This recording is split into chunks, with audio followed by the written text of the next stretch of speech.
Kia ora.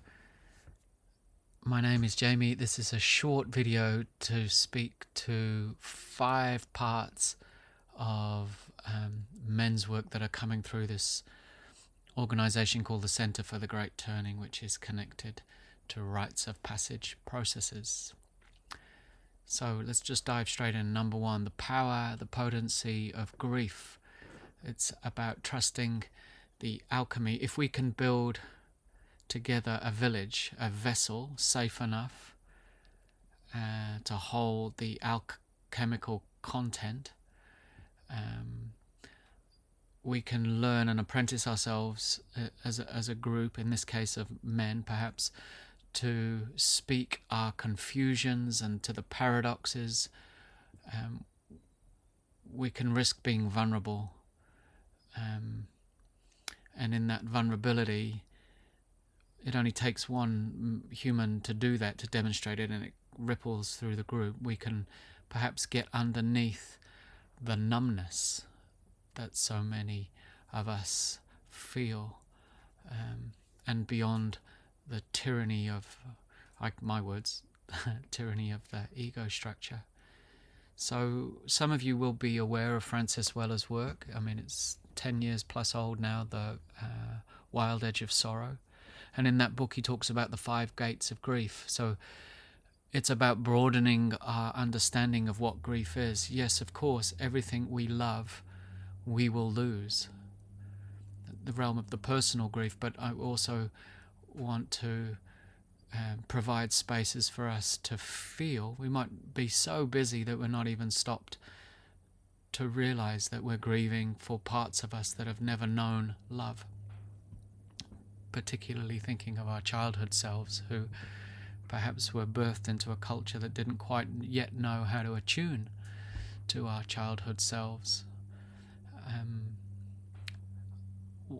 It's a phrase that my colleague Margaret McCallum, who has written a book called Little Death, uses a lot, is the title of the book. She talks about the value of little deaths, and that the value in there is that these little deaths, if you like, are, rather than dealing with the big death, which is a little bit late and a little bit intimidating, we apprentice ourselves to these little deaths. She had a beautiful way of describing it, from, the whole continuum of the little grief, the little death it is to misplace your favorite sunglasses, compared to losing a parent. The whole continuum there of little deaths, and with each little death there is an opening. I think there is the possibility of helping us get real. That's the gift of grief. I think it leads to what Joanna Macy called seeing with new eyes. It releases us from the domination of thinking and our opinions and our stories about progress and our feelings about where we are in our lives, and just brings us right to the here and now. The second part of this men's work coming through is the necessity that we do it not just with our heads, but we get into our bodies. And there's a threshold here. It serves 2 purposes. One, if you like any good adventure, we need to get beyond the threshold of our comfort. Change is difficult, and getting into our bodies, and particularly activating the power of music, this ancient, the first thing we hear in that womb is our mother's heartbeat. We've been dancing for a long time, and it's been a while ago, but I remember reading a book, The Body Keeps the Score. I think it was Bessel van der Kolk or something like that. The body keeps the score. So it's interesting how our minds can create all sorts of illusions, delusions of who we are and our progress, but you can see it in a body. You can see it in a body that's holding tight and weighed down by the world. So that's the other powerful thing here, is working on the level of body. And there's another aspect to the body which is really important, and that is, if there's one thing that we can say about this experience of being human, it is that it is paradoxical. For one example is that we are of the flesh and this body will die, and yet at the same time we can perceive a sense of spirit and a kind of eternity-ness. We can feel at times in our lives, especially when we're a bit younger, powerful and, like, wow, I really know something. And at the same time, when you look at it from a vast, deep time perspectives, we're infinitesimally small and perhaps even insignificant. And I think of the paradox that I live mostly, which is stretched between these places of really determined to live with love and generosity be the center, and at the same time noticing just how powerful the survival drive is. The cumulative mind, the power of my almost sort of semi-conscious self-protection and defenses. So this theme of polarity and paradox, I don't think we can strategize our way through that. What I do think we can do is have our bodies dance, have our bodies move, have our bodies learn how to be in this dynamic, this, I would say, primary dynamic of life. And, in there, I think actually is a recipe for creativity. It's out of the tension of these opposites that, art comes through. So, the body, learn it in your body is a powerful resource, I think. The third reason or facet of this men's work is a recognition that we do it not for ourselves, but we do it in service to life. We do it in service to our children, even if we don't have children. We do it in service to the far children. We do it in service to our partners, so we're less moody and controlling and tyrannical. And we do it, I think, take it or leave it, we do it for the planet because we're the crashing wave of now is full of a lot of power over. And I think this is an important thing, that if we have the motivation that we're actually doing this for life, service for life, then that gives us a little oomph to get through the resistance that can come when we're thinking about entering. Because every significant retreat or immersion, a gathering offering a real chance of deepening, growth and unfolding, is going to also come with resistance. The fierce guardians at the threshold who are basically saying, please, I've got this, you don't need to change. I'm a little suspicious of that. And that service part helps me get through. The fourth thing is this contemplation. It's actually one of the deepest questions I find myself wrestling with in life, is questions around power and what does healthy power look like, or better still, what does healthy masculine power looks like, and the recognition that we don't actually have a healthy model of that in our world.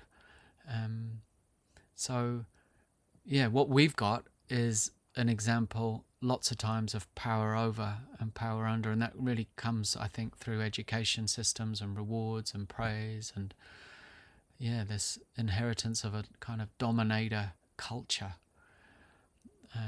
where if you have accumulated power, you pretty much get to manipulate the situation, tell the story from your perspective and override other things. So what is power? What is healthy male embodied power? And surely it has something to do with serving life, serving the feminine. And this is really the angle that connects everything together for me, because grief, we hear it a lot in the mytho-poetic tradition, but grief is the pathway to soul. And this is where you almost want to riff off James Brown, the soul power.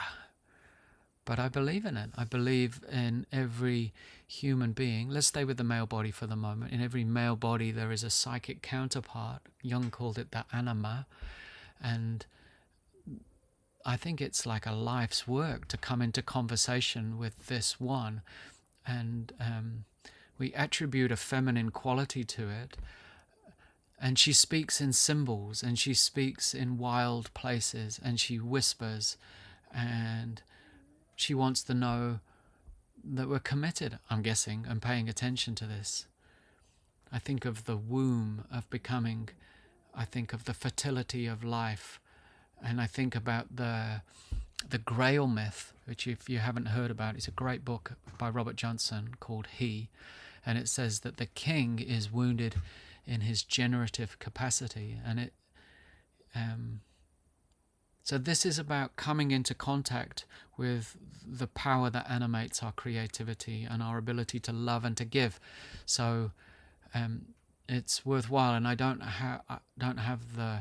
think this is the forum for exploring that. But if this is the compelling, powerful pieces that come to us from Bill Plotkin in his maps of nature and the human soul and wild mind, is the possibility of being in connection with the muse and the descent into the underworld. And so grief can help us here. I think mainly because it helps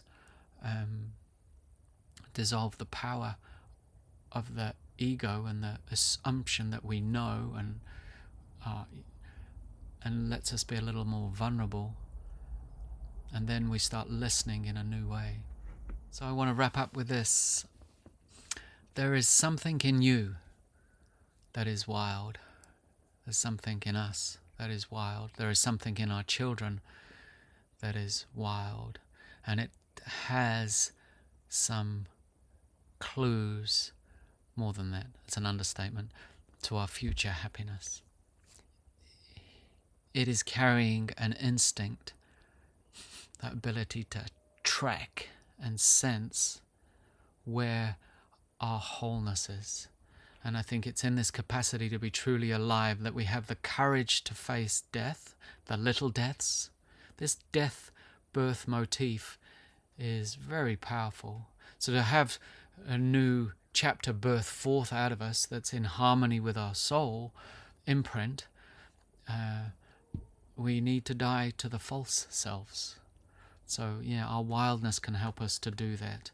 And I also think, in our ability to grieve and be real, the other side of that coin is our ability to live joy, to taste joy, to play together, to sing. And all this is what we do in these communities that form together. So I'm going to finish with a few lines from a poem that I wrote. It was in a response to David Seymour, who wrote me a letter. We don't have time for me to say the whole piece, but I just want to say this. We stand on a threshold now, these adult bodies with our adolescent vows, clinging to the delusion of endless growth while the species leave and the far children choke.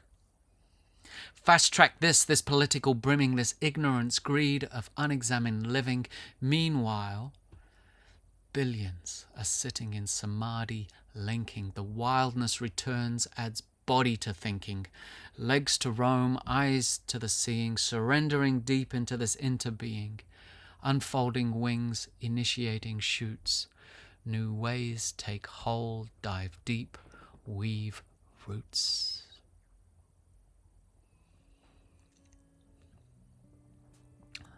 This is the work for the Center for the Great Turning. It's a call to connect men and men's movements and develop a body of knowledge of remembering rites of passage processes, remembering life stages, and that we're not supposed to grieve alone. And that, we're all in this together. Thanks for listening.